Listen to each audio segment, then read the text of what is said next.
Olá, meus amigos.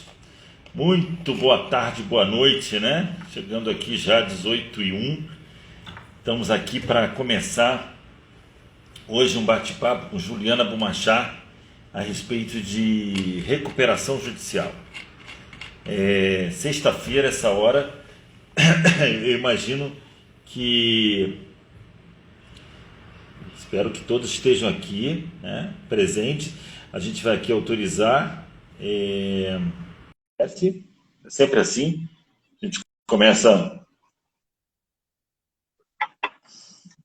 com a Juliana. Vamos ver. Opa! Deu certo. Olá, deu certo rápido, né? Estamos ficando Deu certo até craques. rápido, né, Juliana? Juliana, isso eu vou te contar uma coisa. Quem diria que a gente em abril ainda fosse falar em pandemia? É verdade, é verdade. Quem diria? Esses dias eu estava lembrando disso. Tanto a gente tinha, assim, até pensado num congresso desse ano, porque tem nova lei, tem tanta coisa para falar e, por enquanto, só virtual. Pois é. Triste, né? Como você sabe, vários outros colegas também sabem, eu continuo indo ao tribunal. Eu vou ao tribunal desde outubro do ano passado, vou lá, fico assim, segunda, terça, quarta, quinta também vou. Gosto muito de trabalhar presencialmente, acho que o magistrado precisa estar ali perto, mas eu sei que isso é muito polêmico, não vou falar sobre isso aqui, a gente já tem muita polêmica para falar sobre isso. Né, Juliana? Meu Deus, imagina.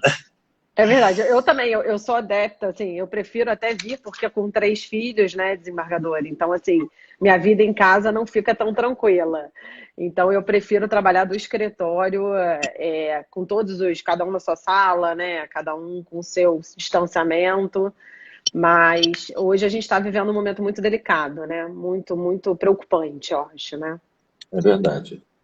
Bom, mande meu abraço para o seu maridão, pessoa que eu gosto muito, Obrigada, gente muito boa. Eu obrigada, agradeço também obrigada. ele. Ele fez todas as pontes aí, né? Bom, eu vou começar aqui. A Juliana, eu acho que não precisa ser apresentada, mas me obrigam a fazer isso, até porque isso vai ficar para a história, né? A grande vantagem desse período que a gente vive, esse período não presencial e esse período virtual, é a gente conseguir manter isso num canal onde a gente pode, daqui a 10, 15 anos, os seus netos, os seus filhos, os meus netos, os meus filhos, estudarem sobre recuperação judicial com você e, obviamente, vendo que o pai não sabia de nada e quem sabia era a Juliana Bumachá. Portanto, Juliana Bumachá é sócia do Bumachá Advogados Associados, presidente da Comissão Especial de Recuperação Judicial, Extrajudicial e Falência da OAB-RJ.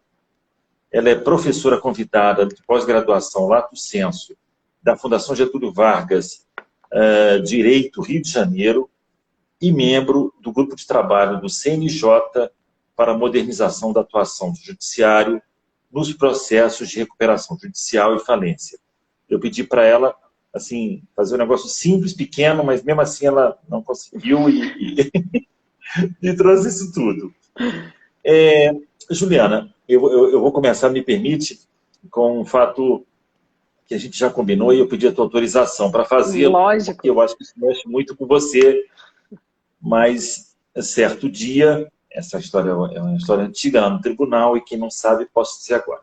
Certo dia há um tempo atrás, andando no fórum, lá na primeira instância, e eu gosto de vez em quando passar lá para ver juízes e colegas, amigos, e acho que a magistratura de primeiro grau merece todo o nosso apoio, nossa fraternidade, tudo. É ali que começa tudo. Então, de vez em quando eu vou lá. Muito bem. Estava caminhando lá num dos corredores e um senhorzinho, não tão senhorzinho, me olha e me abraça, começa a chorar compulsivamente. E começa a chorar e eu não entendia nada, não havia pandemia, portanto a gente podia abraçar as pessoas. Eu abracei também, né? E disse, mas, desculpa, mas eu não conheço, não lembro do senhor. Aí ele disse, não, mas eu lembro muito do senhor, o senhor é uma pessoa maravilhosa e tudo. E eu disse, mas de onde a gente se conhece? O senhor não é o Bumachá? O senhor não tinha... O senhor está vivo. eu estou muito feliz que o senhor está vivo, meu Deus, me abraçou, chorou. E eu disse para ele a notícia que ele não queria ter, você não pode chorar.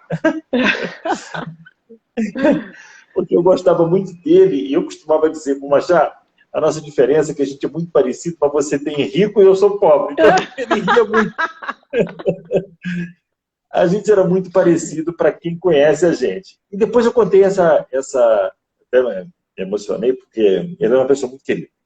E aí e a Juliana não sabia dessa história. E eu fui contar para ela, ela falou, Marcelo, desembargador, eu sempre tive vontade muito de dizer isso para o senhor, mas e realmente isso parece muito com ele. É verdade, desembargador. E é Então, engraçado, né, que é uma semelhança, eu acho que, não sei, pela origem, não sei dizer. E, libanesa, e o meu pai ele tinha tinha olheira? muitas, né?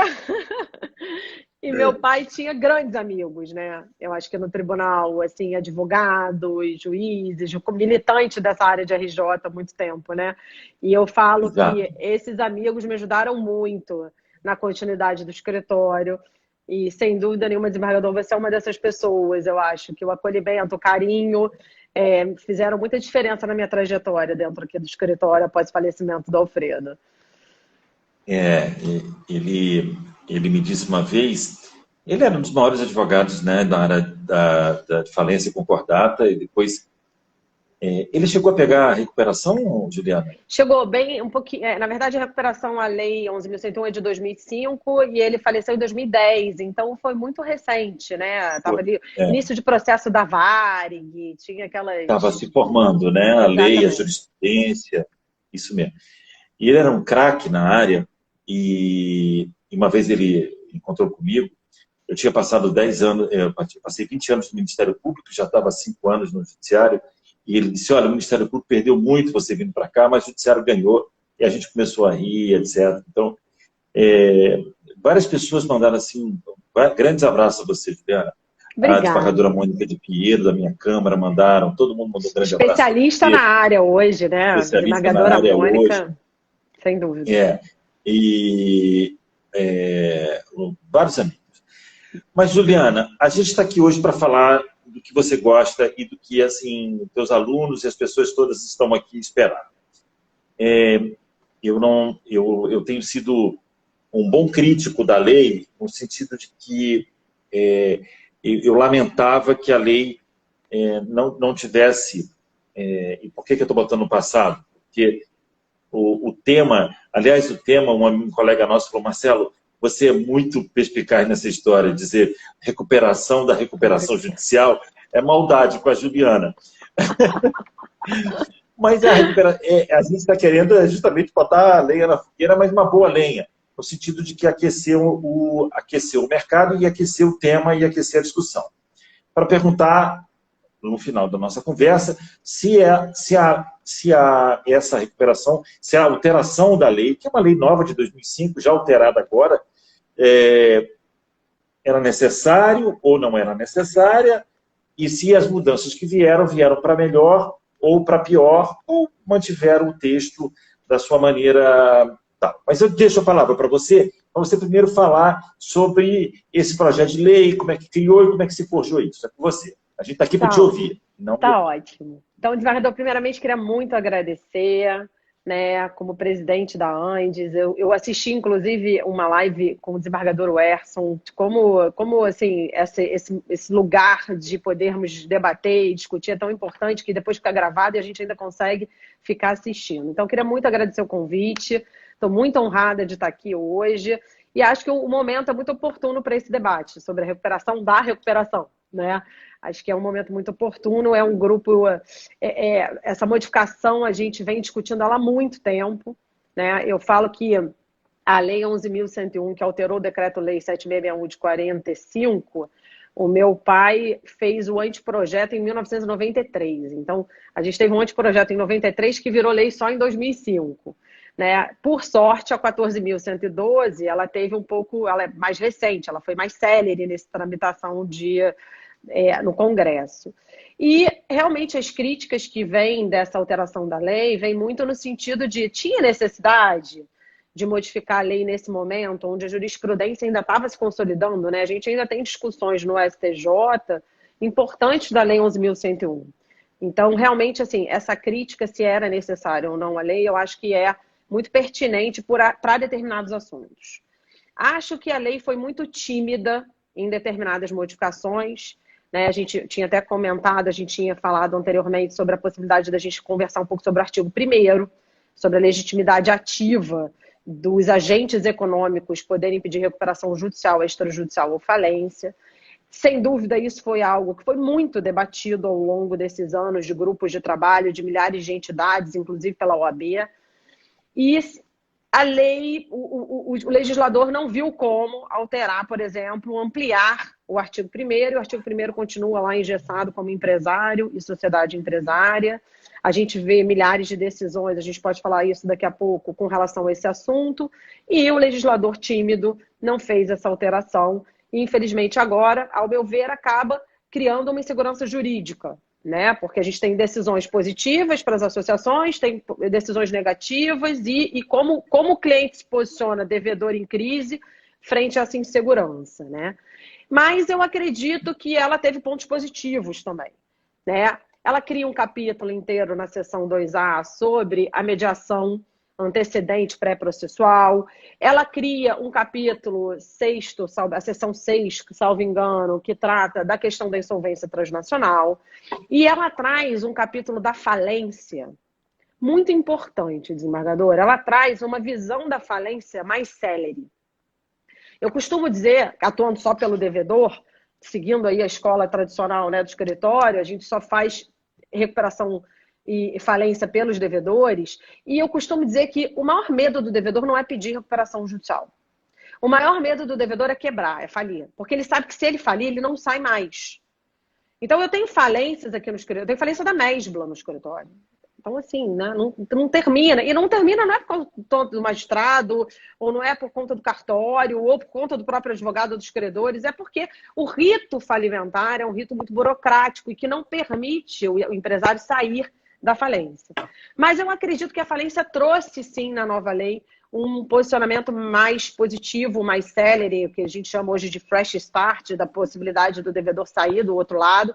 E acreditamos, inclusive com relação à venda de ativos na falência, né, quantos recursos são interpostos por credores ou pelo devedor por causa de avaliação. Agora tem uma regra que não está se discutindo se é preço vil ou não, então uma celeridade de venda de ativos, né?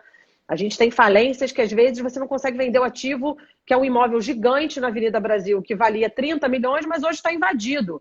Nem o município quer. Eu chego lá para desembargador para oferecer para o município por R$1, ele fala, não, eu não quero, obrigada. E você não encerra a falência porque tem um ativo, mas que ninguém quer. Então, eu acredito que tenha pontos positivos com a alteração da 14.112. Foi um processo muito demorado e muito desgastante, principalmente porque quando ele estava finalizando esse processo, veio a crise, veio a pandemia em março, e a gente não tinha nenhuma medida governamental ou legislativa para a empresa em crise, enquanto estava aí se dando auxílio, a empresa em crise não teve, e a gente só foi ganhar essa lei agora, em janeiro, e tivemos até uma possibilidade de ter um PL, o 1397, que era um PL que seria transitório exatamente para trazer a possibilidade de sorrimento das empresas durante o período da pandemia, acabou sendo aprovado na Câmara, mas ficou adormecido no Senado. Então, a medida de também focar numa melhoria para as empresas em crise chegou em janeiro desse ano, e acredito que, apesar de tímida em determinados pontos, ela trouxe aspectos positivos e melhores para o empresário nesse momento. Tá. Doutora Juliana, me deixa te falar uma coisa. Eu tenho sido, eu tenho falado a respeito, aliás, Humberto Dalla está aí, um abraço para o Humberto Dalla. Professor, nossa, que honra. O Humberto Dalla está aí, promotor de justiça, a Vânia Pinatari também está aí. Bom, tem muita gente legal, e eu só não consigo, porque eu não quero, obviamente, te apartar. Mas eu vi outro dia ali, e até passei já para você, que o percentual de empresas que pedem recuperação judicial e que acabam falindo, ou então desistindo ou então fechando as portas de modo à la brasileira, que a gente sabe disso. No Brasil, hoje, o Brasil precisa desburocratizar a abertura e o fechamento das empresas. Você ainda demora muito para abrir uma empresa e para fechar uma empresa. Até já melhorou. Você fechava uma empresa com 2, 3 anos, hoje a gente fecha um pouco. Bom, é que, na verdade, na pesquisa que eu tive, aproximadamente 90% a 93% dos pedidos de recuperação judicial, a cada 100 empresas que pedem recuperação judicial, só 7 saíam dela bem. Portanto, 93 saíam muito ruim, ou pior, ou não saíam. O que você tem um pouco a falar sobre essas pesquisas e os novos números que você tem?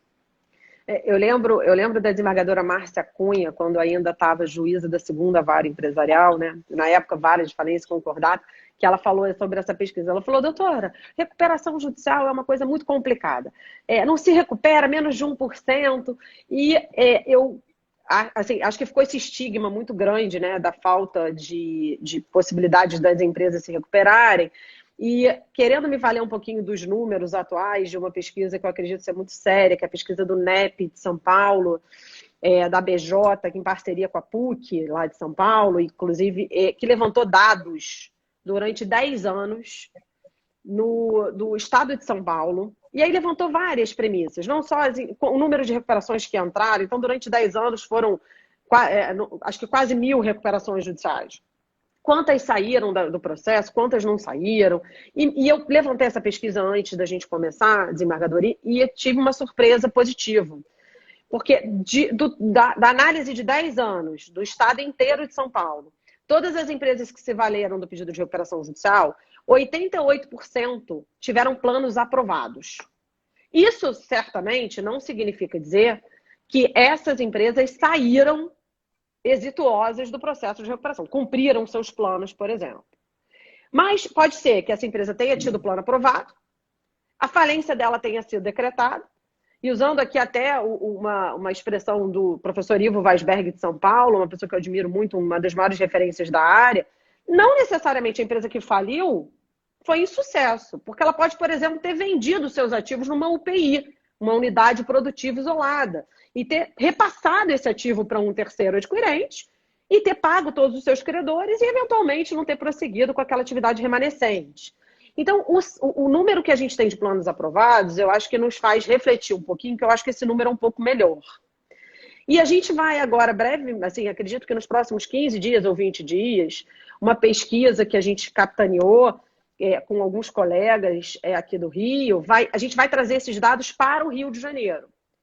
Né? O que eu posso já adiantar é que o número de recuperações judiciais no estado do Rio é quase 30% do número de recuperações judiciais do estado de São Paulo durante esse período de 10 anos, né? É bem inferior.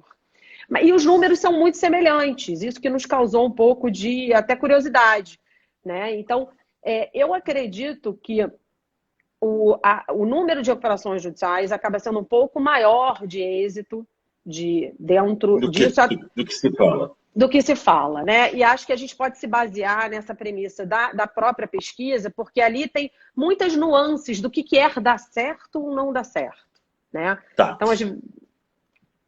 Entendi.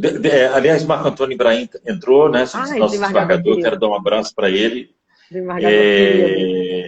O Otávio Calvé também entrou, tá aí, manda um abraço para ele. Obrigada. Deixa eu te falar uma coisa, doutora Juliana. O que te faz, nesse momento de pandemia, obviamente, os pedidos eu estou do outro lado da banca, né, da bancada, eu tenho visto que o número de... Marta Fadel está aí também, manda um abraço, advogada. Eu tenho visto muito que o número de recuperação judicial está crescendo por motivos óbvios, por conta da pandemia, do desaquecimento da economia e dos inúmeros lockdowns, tristes lockdowns. Muito bem. O que te faz acreditar, além, obviamente, e a gente está sempre... A lei é sempre muito falada por conta da manutenção do emprego e da manutenção da atividade econômica, óbvio. Esse é um requisito básico, isso foi a mens legis, tudo bem. Mas o que te faz acreditar tanto na lei, na lei como na reforma da lei, O que te faz acreditar tanto na recuperação judicial das empresas? Eu acredito, desembargador, que eu lembro que em março do ano passado todo mundo achava que até julho ia ter um boom de recuperações judiciais. Eu mesma acreditava nisso. Falava, gente, isso certamente vai acontecer um boom porque as empresas estão fechadas, o lockdown, como você mesmo falou, isso vai acontecer. Não aconteceu. Por que que não aconteceu? Premidos da mediação extrajudicial, premido de negociações junto aos Sejusques, né? E o desembargador César Cury, inclusive, colocou, eu lembro de ter participado a convite dele, da elaboração de um ato, inclusive da criação, né, da mediação empresarial nos Sejusques aqui do Rio. Isso fez com que muitos empresários se socorressem desse Instituto da Mediação ou da Conciliação para renegociar aquelas dívidas através de um alongamento, né, do standstill com os bancos. Então, estamos num momento de lockdown, sem dúvida nenhuma a receita está caindo, então a gente negocia isso para chegar lá na frente e a gente conseguir sair. Só que a pandemia se estendeu mais do que se esperava. E essas negociações e esses prazos que foram concedidos pelos credores agora estão terminando. E com a nova lei, tem surgido oportunidades de negociações que não apenas a recuperação judicial ou a própria falência, né? E o boom está chegando agora. Como eu concordo plenamente, o desembargador, que você falou, que é isso que está acontecendo agora, um crescimento do número das recuperações judiciais. E o que eu acho que acontece com isso? Hoje, a lei de recuperação judicial, ela dá... Antigamente, a gente falava para o devedor, para ele pedir uma recuperação judicial antes de falir. Ele não precisava falir se ele pudesse ir para o hospital. Ele não precisava morrer se ele pudesse ir para o hospital.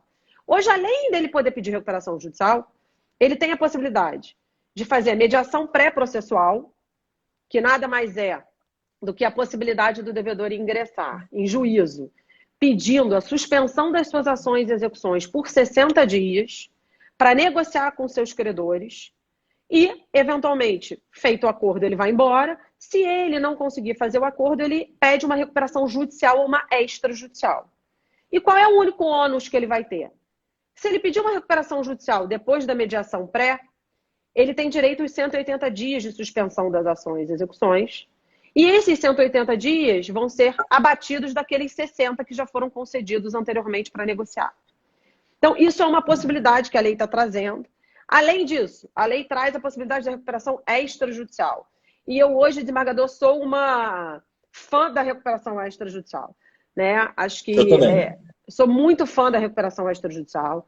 Acho que é um instituto que veio tímido, tem várias observações, mas veio incluindo os trabalhistas, veio incluindo um quórum de adesão ao plano muito inferior ao que a gente tinha. Então, hoje eu consigo 1/3 dos credores para apresentar um plano de recuperação extrajudicial. Preciso de 90 dias para conseguir metade. A gente falava em 3/5, o que era inviável. O devedor não conseguia 3/5 extrajudicialmente. E se a recuperação extrajudicial não der certo, eu posso me valer de uma judicial. E eu não vou falir como na judicial, né? Então, a recuperação judicial, eu não tenho risco de falir, eu não tenho Ministério Público, eu não tenho administrador judicial e eu não tenho Assembleia Geral de Credores. Então, a recuperação extrajudicial, eu acho que ela ganha um espaço enorme com a nova lei e tenho visto isso acontecer muito como agora uma opção.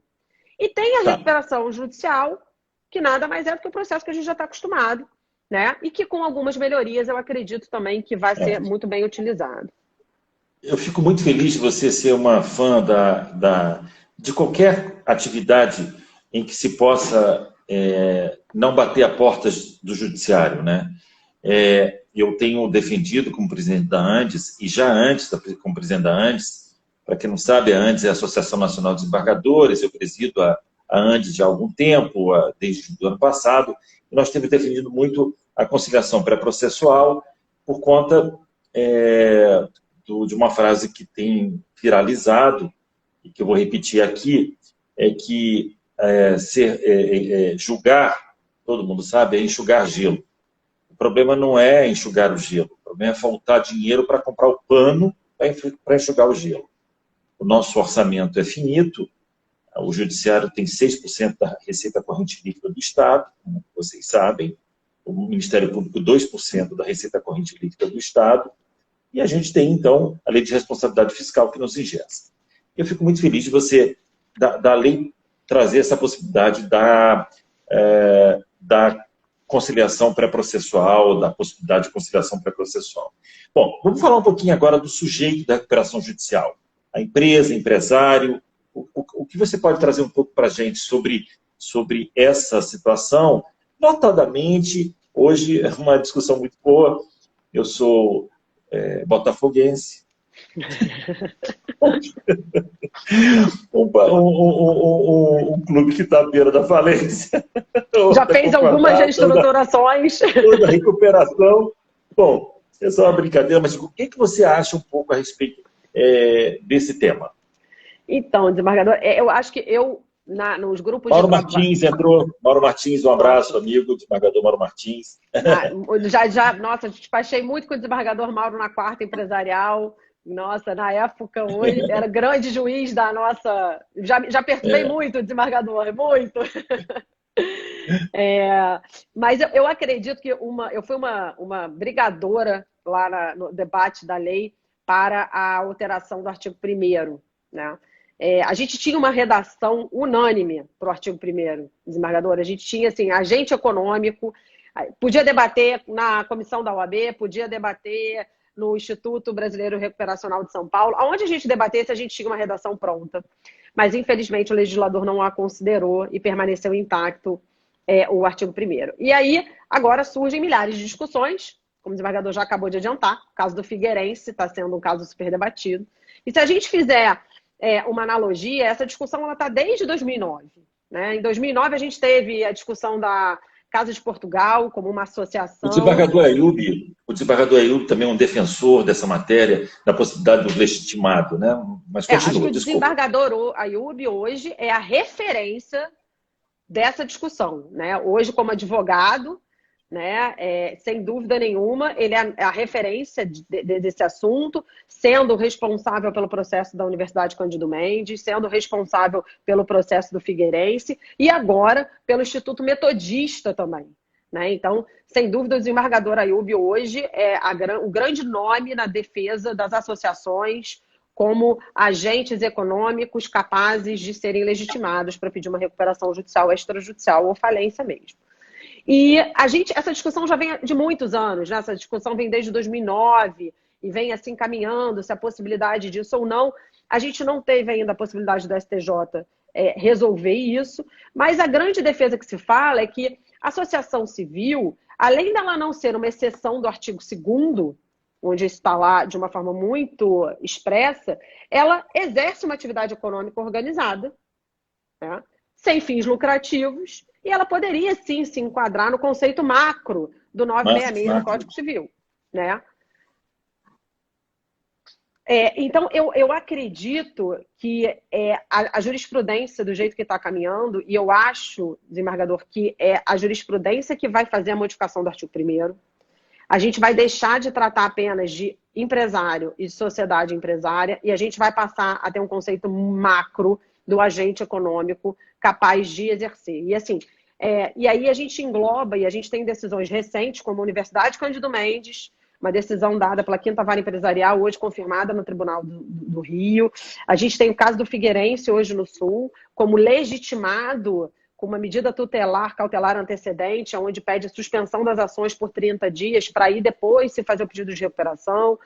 Agora, recentemente, acho que sexta-feira passada, teve o Instituto Metodista, também do professor Ayub, do desembargador Ayub, e contam com pareceristas, né, esses casos, professor Sérgio Campinho, né, professor Cássio Cavalli, professor Manuel Justino. Então, a gente acaba vendo que... Eu até vi um trecho aqui do Instituto Metodista que o juiz fala, né, a concepção do favor legal criou uma concepção paternalista que precisa ser superada. Que a recuperação ela é muito maior. Preservação da empresa, os interesses dos credores. Então, realmente, a gente interpretar o artigo 1º hoje, literalmente, é algo do passado. O que me deixa triste e frustrada um pouco é que essa discussão o tempo inteiro foi levada para o Congresso ou para os grupos de trabalho e o legislador não considerou. Você veja a importância da jurisprudência, né? Sem dúvida. sem dúvida. Mas o que é Você acha... complicado é que, às vezes, a gente tem uma jurisprudência contrária e que pode ser o que traz a insegurança jurídica, como é, por exemplo, no hospital que chegou agora na STJ do Rio de Janeiro, acho que é evangélico, tem um nome diferente. Então, assim, é isso que eu acho que nos traz um pouco de receio de insegurança jurídica, né? Então, você acha que esse é um tema muito... Eu acho que hoje um dos temas mais palpitantes, 3 ou 4 temas. Então, apesar do artigo 1º não ter trazido essa possibilidade do legitimado, e a jurisprudência, junto com a doutrina, está criando, interpretando o artigo 1º, você acha possível, pelo teu feeling, lógico, a gente não está aqui a conhecer a cabeça do magistrado do STJ e do Supremo, mas pela tua experiência, você acha que eles mantêm a tese no STJ? Sua impressão? Eu acho que vai depender muito do número de jurisprudências aqui dos tribunais estaduais que a gente vai ter. Eu acho que hoje a gente já tem o Sul apoiando, a gente tem o Rio de Janeiro apoiando, mas, por exemplo, não temos nenhuma decisão no Tribunal de São Paulo a respeito disso. E não acho que o posicionamento, de repente, poderia não ser esse, né? Então, eu acho que para isso chegar ao STJ com muita segurança, até porque o STJ, na época da Casa de Portugal, em 2009, ele não adentrou na discussão da possibilidade de associação civil pedir RJ. Ele acabou dando provimento ao recurso lá em cima, mas em razão do fato consumado. Que o processo já chegou tão adiantado no STJ que o STJ não iria anular todos os atos, né, em razão da ilegitimidade da Casa de Portugal. Então, eu acredito que a gente ainda vai precisar desse trabalho aí do professor Ayoub, do desembargador Ayoub, em outros estados, para que a gente possa começar a mapear isso, para que a gente tenha maior segurança jurídica para o STJ poder decidir de uma forma um pouco mais segura. Entendi. Doutora Juliana, vamos falar um pouquinho sobre o artigo 20, o procedimento de pré-insolvência, né? Portanto, antes da recuperação judicial. Seria a negociação prévia a ser homologada pelo Sejusc? O que você acha, que nós falamos na pré-processual, mas você acha, como seria a composição dessa, no Sejusc, como é que seria o formato cênico dessa negociação? Eu sou também uma defensora desse procedimento, desembargador. Eu tenho visto uma eficácia dessa mediação no Sejusc muito importante, precedida de homologação do juiz da recuperação, sem dúvida nenhuma, né? Então, trazendo aqui rapidamente, acho que tem casos onde o próprio juiz da recuperação judicial permite a mediação para credores extraconcursais, né? Então, nós tivemos um caso aqui onde foi de suma importância, durante o curso da recuperação, ter o Sejusc atuando para esse acordo com os credores liberarem, por exemplo, dinheiro, trava bancária, onde eles seriam considerados extraconcursais, né? A gente tem essa possibilidade prévia, então tem se utilizado o Sejusc previamente, como foi muito bem colocado, inclusive visando a possibilidade de um acordo sem necessidade de ir ao judiciário. E aí o mediador do Sejusc envia um ofício, né, envia um convite para ambas as partes. Às vezes os bancos, principalmente, ficam um pouco resistentes, mas acabam cedendo, e aí ali naquele espaço, premido por um mediador, começam os acordos e as soluções começam a sair dali, né? Então, acredito que isso tem tido uma eficácia muito grande. E isso é uma coisa que a gente já vem vendo como sucesso em grandes recuperações judiciais, né? Existem grandes processos, maiores processos, que a gente pode dizer, da América Latina, que se utilizaram da mediação no curso do processo como um meio, inclusive, possível de aprovação de plano de recuperação judicial. Então, deixa eu te fazer uma pergunta. Lógico. Você acha que, então, no meio dessa negociação com os Sejuscs, você acha que você pode fazer essa negociação somente com uma classe de credores? Ou você teria que chamar?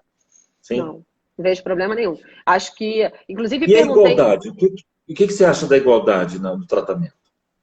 Eu fiz essa pergunta até para o professor Daniel Carney numa live que a gente participou. Eu não sabia, hein? A gente não falou sobre isso. A gente não falou. E eu falei né, do professor Daniel, qual é a diferença dessa mediação pré-processual da RE, por exemplo, e da mediação no curso da RJ? E aí ele trouxe exatamente isso. A mediação pré-processual, eu não preciso vincular toda a classe de credores, né? A mediação pré-processual, eu posso escolher determinados credores para fazer um acordo. E se esse acordo for viável, eu nem preciso dar recuperação para isso, porque eu já resolvi o meu problema de forma pontual. Na recuperação extra, eu já preciso ali trazer um grupo de credores e na judicial muito mais, né? Na judicial, aí eu tenho a questão da igualdade na judicial e que eu não posso fazer o acordo de uma forma com o credor A que está na mesma classe do credor B. Mas eu acredito que essa pré-processual me permita, de uma forma muito clara, a trazer de forma pontual acordo com determinados credores sem que seja obrigatória a adesão de todos os outros da mesma classe. Adesão, sim, mas espera um pouco. Adesão, concordo. Mas você não acha que deveria ter... você oportunizar os demais ou você acha que não é possível? Não é preciso? Eu acho que não é preciso, desembargador, porque às vezes o problema da empresa ele está em um grande banco. Eu estou ainda... Que é o maior credor. O maior credor. Pode ser que se eu resolver, por exemplo, eu estou com um caso de uma mediação nesse sentido que o cliente Alberto está... Salomão, juiz, um abraço, Alberto. Está aí, Alberto Salomão. Às vezes eu fiquei vendo assim, a possibilidade agora de um caso real. É um banco estrangeiro que detém o maior número, o maior crédito, onde consome a maior parte do faturamento da companhia. Se ele conseguir me dar um standstill de 6 meses, eu não preciso, eu vou ter fôlego para pagar todo mundo. Então, eu não vejo necessidade de convocar todos os credores para mediação pré-processual. Eu acho que isso pode ser feito de uma forma muito pontual. Tá. Me diz uma coisa, nós sabemos que, e você faz parte desse grupo, um grupo de especialistas na área, criado pela Resolução 199 do Conselho Nacional de Justiça, presidido, então, pelo nosso eminente e carioquíssimo magistrado e ministro Luiz Felipe Salomão. No bojo dessa resolução e dessa criação desse grupo de trabalho, o que vocês têm gestado, o que vocês têm trabalhado nos últimos tempos a respeito do tema? Assim, para mim é uma honra fazer parte do grupo. A desembargadora Mônica hoje também faz parte do grupo de trabalho do CNJ. E o CNJ veio pontualmente, assim, a única medida para a empresa em crise durante a pandemia foi a recomendação 63 do CNJ. Onde é uma recomendação, né, desembargador? Então, assim, alguns juízes acabam criticando, mas eu não vou seguir o que o CNJ está mandando. Mas o CNJ não está mandando nada. O CNJ recomenda. E quando a gente trata do eixo... Explica para o pessoal. Por exemplo, recomenda com relação à recomendação 63, que foi editada um mês depois da pandemia do ano passado. Ela recomenda que os juízes permitam que o devedor possa apresentar um novo plano de recuperação em razão da crise, desde que justificada uma redução do faturamento. Então, oportuniza um novo plano e não a falência imediata por descumprimento de um plano já aprovado. Oportuniza, por exemplo, que os juízes deem maior celeridade para mandados de pagamento de valores depositados na recuperação judicial, tanto ao credor quanto ao devedor. Possibilita a prorrogação do stay, da suspensão das ações contra o devedor, mais uma vez, até que se acabe esse momento de pandemia. Isso aí acabou sendo uma repercussão das decisões dos tribunais, né? Sim. Eu mesmo, como desembargador, eu renovei por uma vez ou duas vezes o stay. Exatamente. Então, e a recomendação... Porque quando a gente fala, né, desembargador, de Rio, São Paulo, o Rio Grande do Sul, a gente está falando de juízes especializados. Eu gosto muito de falar isso, né? Trabalhando muito nesse mercado de, às vezes, empresas no interior, infelizmente, às vezes a gente tem um juiz que não tem tanta segurança para dar uma decisão de renovação, por exemplo, por não estar tão inserido na matéria. Então, a recomendação, ela traz essa orientação. A gente tem duas grandes recomendações do CNJ também, a 58 e a 71, que motivam a mediação empresarial e a criação dos sejusques por todos os tribunais. Né? Então, depois da recomendação 71, tribunais que não tinham centros de conciliação e mediação acabaram criando os seus próprios sejusques. Né? Isso foi algo que foi feito através de recomendação também. Então, e é um grupo muito eclético, né? Tem desembargadores, tem ministros, tem juízes, tem réis advogados, como eu, por exemplo, ali opinando e palpitando. Então, é um grupo muito eclético que tenta trazer, na prática, o que vai ser mais eficaz, né? Sim. Uma outra questão que, entre essas recomendações, o que a gente percebe hoje no Brasil é uma tentativa de especialização dos juízos, né? E, portanto, dos juízes. Há alguma recomendação do CNJ a respeito dessa especialização, da criação de varas especializadas e câmaras especializadas? Eu faço um apelo para Vossa Excelência, para termos câmaras especializadas no Rio. Não tem. Não temos. Sim, no Rio eu sei que não tem, mas eu digo, não há uma recomendação nesse sentido pelo CNJ. Não.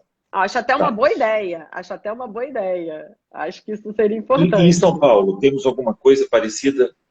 Em São Paulo a gente tem as câmaras especializadas, né? Então, a gente tem essa especialização. Até acho que, como tudo tem seu lado positivo, como seu lado negativo, mas existem as câmaras já no Tribunal de São Paulo especializadas e tem o que eles chamam hoje do RAGE, que também são as varas especializadas, inclusive para o interior. Isso também é uma coisa bem positiva em São Paulo, né? Então, vamos falar um pouquinho nos mecanismos de pré-insolvência? Vamos, claro. Então, fala pra gente. Eu acho que... Essa discussão do artigo 2º, você vê factíveis os novos mecanismos de pré-insolvência, isso não é uma forma de macular um futuro pedido de falência? Eu acho que, como disse, né, eu acho que essa questão da pré-insolvência hoje vai mudar isso um pouquinho, né? Os devedores chegam muito desesperados, querendo saber o que é, qual o remédio processual adequado, e hoje, graças a Deus, a gente tem outras possibilidades. E costumo dizer sempre, desembargador, que acho que o grande problema do empresariado hoje é que o maior número de empresas no Brasil, elas são familiares. Se elas são familiares, elas são empresas de dono. E se elas são empresas de dono, ele sempre acha que vai vir um investimento, sempre acha que vai ter uma possibilidade de soerguimento que não precisa daquele pedido. Então, o que eu acho do sistema de pré-insolvência hoje é que seria muito importante que o timing do devedor fazer algum pedido de reestruturação seja previamente analisado e que ele não fique aguardando muito para chegar em determinado momento que ele não consegue mais se recuperar, ele evita a falência e aí surge aquelas zumbis companies que a gente chama, né? Aquelas empresas zumbis no mercado que, como você colocou hoje de uma forma até muito positiva, a gente tem a facilidade de abrir e tem às vezes muita dificuldade de fechar, ou a gente hoje também não consegue abrir empresa, então a gente tem uma burocracia muito grande para isso. A lei, por sua vez, trouxe um capítulo inteiro sobre a transnacional, né? Então, era uma coisa que se precisava, né? Eu ia te perguntar agora, na seguida, essa transnacionalidade da insolvência. Como é que vocês veem isso? Como é que trabalha isso? Eu acho que a gente hoje tem processos enormes, né? A gente tem hoje processos que são efetivamente de empresas transnacionais, né? E a gente não ter nada que podia trazer regra para isso, e que a gente ficava falando da uncitral de forma teórica, a gente trazia sempre uma legislação que a gente não era, né, a gente não fazia parte. Era muito necessário que a gente tivesse regras determinantes da onde é o COME, né, que é o principal estabelecimento, onde vão ser emanados, qual é o juízo que vai centralizar as decisões a respeito daquela empresa estrangeira. Então, o capítulo da lei hoje, muito bem redigido também, eu acho que é uma das vantagens da lei hoje, foi feita aí a 4 mãos, professor Márcio Guimarães, professor Paulo Toledo, pessoas da área que entendem muito da insolvência transnacional, trazem esse capítulo inteiro, dando de uma forma muito clara e objetiva as regras para que as empresas possam efetivamente transnacionais se valerem de um procedimento brasileiro, né? E quais são as regras de cumprimento dos estrangeiros para cá, com os credores estrangeiros. A gente tem agora, por exemplo, a Latam, né? A Latam pediu recuperação no Chile, né? E aí todo mundo falava, pediu porque a gente não tinha uma regra à época firme com relação ao Rio de Janeiro, né? Em termos de uma legislação específica para dar segurança para isso. Então, eu acredito que esse capítulo da insolvência transnacional vai trazer uma segurança muito grande para os processos. Mas a gente não tem a regulamentação disso ainda, tem? Temos já no capítulo sexto da lei, deixa eu até conferir, estou com a lei aqui, mas sim. E essa regulamentação, você acha que essa regulamentação trouxe maior Capítulo estabilidade 6A. jurídica? Capítulo 6A da lei. E a estabilidade jurídica, então, foi preservada por conta disso? Sim, fala muito da cooperação dos juízes, né, entre Brasil e juízes estrangeiros. Aqui estão as regras de como a gente pode fazer. Então, eu lembro que um dos primeiros casos foi da OSX. Né? A gente tinha dúvida qual era o principal juízo que ia emanar as ordens, como é que o juiz de estrangeiro ia cumprir as determinações do Brasil. E eu acho que esse capítulo veio de uma forma que muito trazer essa regra. Então, as regras eu acho que estão aqui e trazem segurança jurídica para o Instituto, sem dúvida nenhuma. Eu te pergunto, nessa negociação transnacional, nesses mecanismos, né, na insolvência transacional, você acha que o credor da sede, no clássico conceito de Amaury Campin, de sede, você acha que ele teria prevalência aos demais credores transnacionais? Eu acho que essa denominação sede, a gente ultrapassa ela, né? Eu acho que hoje o principal estabelecimento pode não ser a sede da companhia, pode não ser onde está a fábrica, pode ser um mero escritório, né?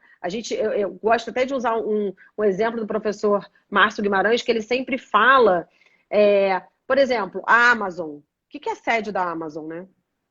A sede hoje é tudo virtual, é uma coisa muito louca. Quando a gente fala de uma indústria, a gente consegue identificar, né? Então, eu acredito que aqui tem, de uma forma muito clara, o que vai ser considerado, né, o centro principal aonde emanam todas as ordens, para esse ser o local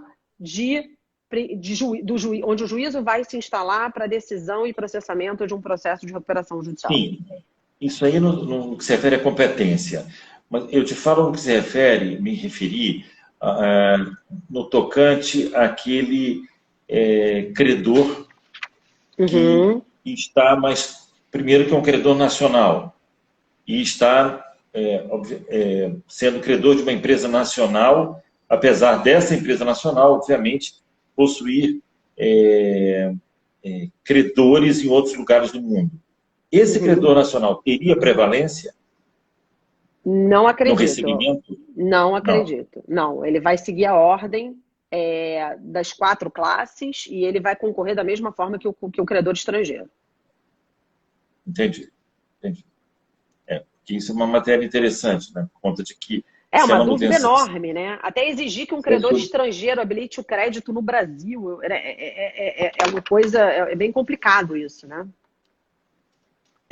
Exato, e também por conta de que se a mens legis é de manter a empresa, de manter eventualmente o emprego, né? Não eventualmente, mas principalmente o emprego, seria ele, né, o credor nacional com uma certa prevalência. Mas eu entendi, então, essa ideia. Doutora Juliana, e nós já estamos quase 50 minutos aqui, e a gente no máximo 1 hora, mas o tema é muito, muito, muito legal. Vamos falar um pouquinho do AJ, né? Do administrador judicial. O administrador judicial, nós temos muitas questões sobre o administrador judicial que batem a porta do judiciário no 2º grau, notadamente a questão dos honorários. Eu não vou tratar aqui porque tem as suas vicissitudes. Há uma crítica muito grande sobre os honorários desse tipo de atividade. Há críticas que dizem que acabam ficando bem na história somente eles e não os credores. Mas eu te pergunto, com relação a eles, a verificação prévia, o que você acha? Eu acho que, exatamente, né? O AJ, se a gente for ficar falando de honorários, a gente não vai sair daqui hoje, eu concordo plenamente, né?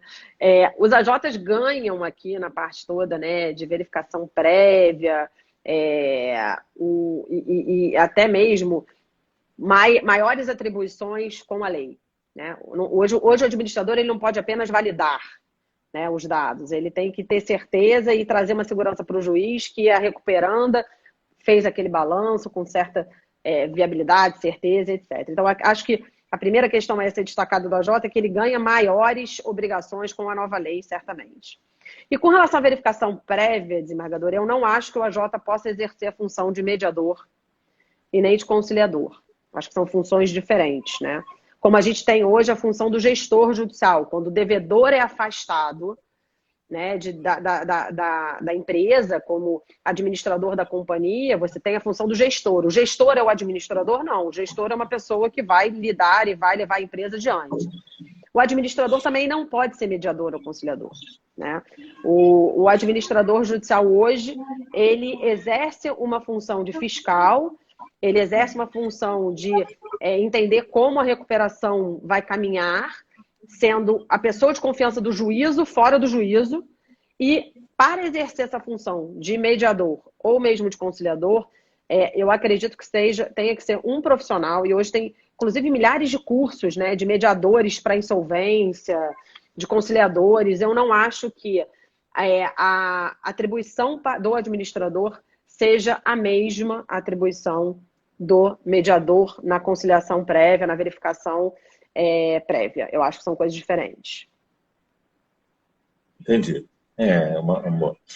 Então, doutora Juliana, para a gente finalizar, vou te dar assim 2 minutos para você fazer de alguma maneira, não a despedida final, que depois você vai ter mais 2, mas para você dizer para a gente assim, o que você achou de positivo na reforma e responder a pergunta que eu faço, a instigante pergunta que eu faço no nosso banner que propaguei a nossa live, que se essa reforma ela serviu para recuperar a lei de recuperação judicial, recuperação da recuperação judicial. Queria que você falasse um pouco sobre isso. Eu acho que sim. Acho que te respondendo sim, a gente está trazendo uma melhoria, sim, naquelas recuperações. Eu acho que ela vai trazer, vai tentar corrigir determinados erros da recuperação anterior, da 11.101.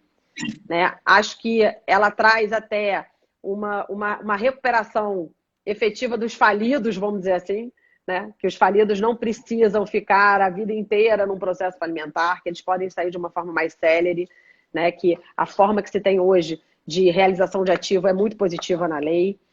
E vamos ter que contar com as decisões, né, com a jurisprudência, excelência, para a gente não se prender apenas à literalidade, né, da lei. E que a gente pense na interpretação de uma forma conciliando preservação da empresa e interesse dos credores. Né? Hoje, diziam que a 11.101 era muito pró-devedor. Né? Pró-devedor. Hoje a gente tem, acho que, uma balança bem mais equilibrada. A gente tem hoje uma legislação onde o fisco está atendido, né? A gente tem uma legislação hoje que o devedor tem algumas vantagens e os credores também têm a oportunidade, inclusive, de apresentação de planos de recuperação. Então, eu acredito que a reforma trouxe um equilíbrio para essa relação empresa, credores, fisco que não é credor, submetido, e que a gente possa, de alguma forma, contar com a jurisprudência para que utilize essa norma da melhor maneira possível dentro desse equilíbrio. Tá. Uma crítica, ou quantas você quiser, que a reforma acabou não trazendo. Fisco. Fisco, minha crítica é o fisco. Eu acho que, vou usar a palavra aqui, o fisco ficou VIP na lei, né? O fisco hoje, ele não está dentro não é credor da recuperação, ele pode pedir a falência do devedor, né? Ele exige um parcelamento de forma muito objetiva ou uma transação fiscal.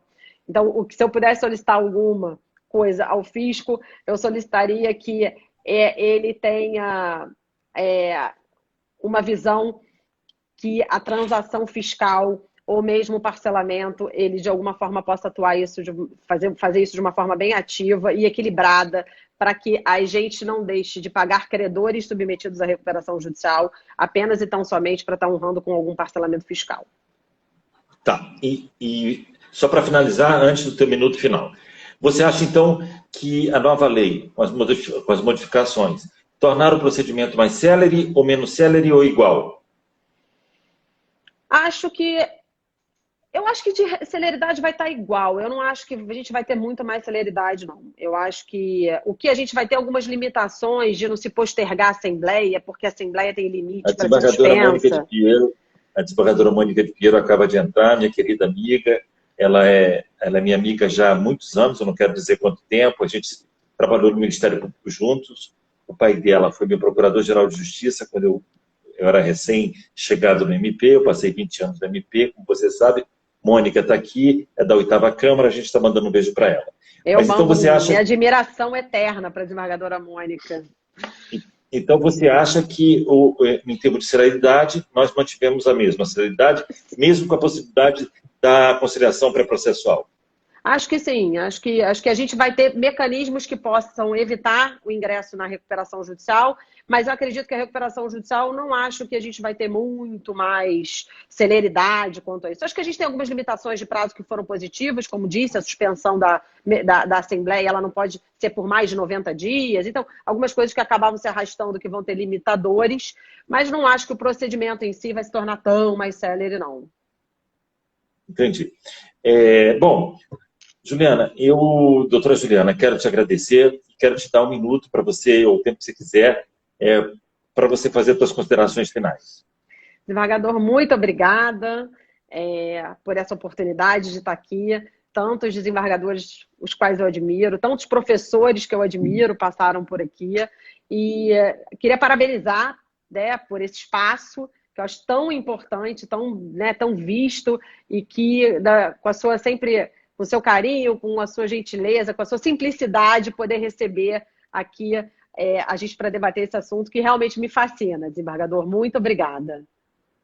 Eu vou te dizer uma coisa, engraçado, a vida é muito engraçada. Eu estava na 22ª Câmara Civil, passei 8 anos. E no meu primeiro dia de 8ª Câmara, depois de quase 8 anos, me disseram que no dia seguinte eu tinha um processo enorme de uma grande concessionária de serviço público que por lá tramitava o processo. Falei, mas se me tivesse me dito que tinha esse processo de recuperação judicial aqui, eu não teria vindo. E hoje eu estou convicto que eu deveria ter ido, sim, porque é uma maneira da gente entrar e discutir e conhecer um pouco, né? Porque o saber é continuado, todo mundo sabe disso. Se a gente parar, acabou.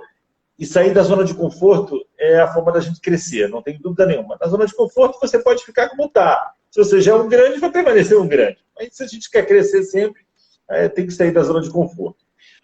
Doutora Juliana, eu quero te agradecer muito, muito obrigado. Eu sei como é que é a tua agenda, como é que é a tua vida, como é que é o teu escritório e da forma que você trabalha. E dizer a você o seguinte, a gente sempre termina dizendo que outras vezes a gente voltará com o tema e a gente acaba não voltando com o tema. Mas quero dizer que com você, a gente vai voltar com o tema daqui a aproximadamente um mês e meio, a gente vai conversar para você me dizer a tua data, a tua melhor época, momento. Ótimo. E eu quero trazer também, nesse momento, também para debater com a gente, para trabalhar com a gente, para conversar com a gente, a minha querida amiga desembargadora Mônica de Pinheiro, que é uma querida amiga e que vai estar com a gente também aqui tratando. Então, agradeço a todos, agradeço aos seus alunos, aos seus estagiários, agradeço às pessoas que aqui passaram, estou vendo muita gente amiga, eu vi todos passarem aqui, mas eu não pude porque eu não quis apartear você, e dar um beijo a todos por estarem aqui, numa sexta-feira, no final, né, quase 8 horas da noite, 7h30 da noite, e tratando de um assunto tão denso que é a recuperação judicial, mas a gente sabe que o melhor da recuperação judicial é a gente tentar, ainda nesse momento pandêmico, manter os empregos. Eu acho que a lei de recuperação judicial, ela acabou sendo hoje a menina dos olhos de ouro, justamente porque a gente tenta com isso, no momento desse, né, que a gente nem conseguiu falar sobre a pandemia, manter os empregos.